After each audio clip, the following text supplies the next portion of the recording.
Crouton Man here again in the Ally Tip of the Week on Sentry Bombers. This video is going to showcase not only the bombing power of the Sentry Bomber, but also the Paradrop power, which is really underused but has a lot of potential. So what I'm going to do is I'm going to load up one Tanya and 3 Javelin soldiers and skirt them past this Navy and Paradrop them near the enemy base. I'm going to do that by moving the Sentry Bomber along the edge of the map using the waypoint mode by holding down Alt and issuing a set of move commands. So as those commands are issued, the bomber will start moving.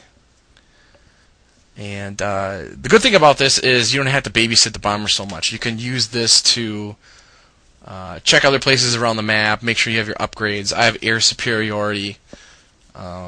I also have a surgical strike and a time bomb just in case I need to inflict some extra damage while my Tanya or Javelin soldiers are doing their thing.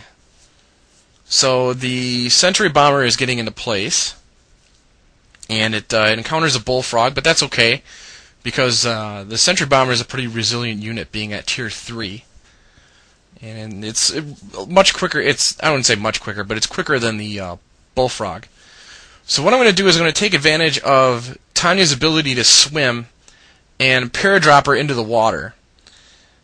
This will give me easier access at this power plant and MCV while I do some bombing run here. And exclusively on Cabana, I can drop these Javelin soldiers on this ridge to attack down on this ore truck, just like Sickles do or the Bullfrog's man cannon can do.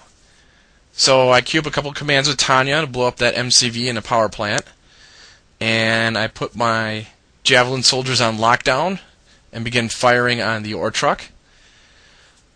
Notice here how the enemy packs up the MCV. It's not really going to be a big problem because Tanya is faster than the MCV, especially right here when it goes on to land.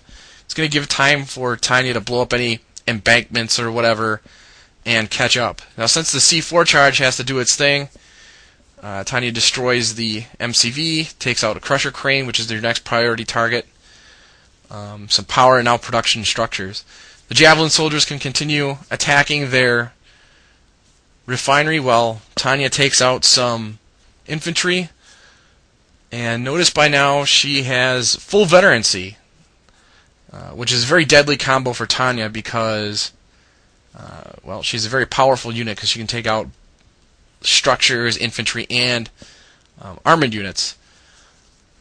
Now, she looks like she's going to be in a little bit of trouble here. I could use a time belt, but I'm not going to, just to show off the power of a full veterancy Tanya. Even against Sickles, which are anti-infantry units, all she has to do is just go back in the water and escape them, while I lay down a time bomb here and call in a surgical strike to take out these enemy units.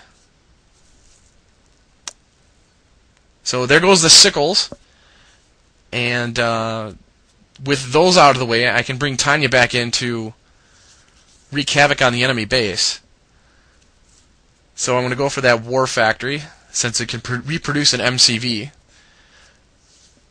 And back at my base, I'm going to bring in some troops to help mop up the Soviet force here. So Tanya goes into the War Factory and takes it out.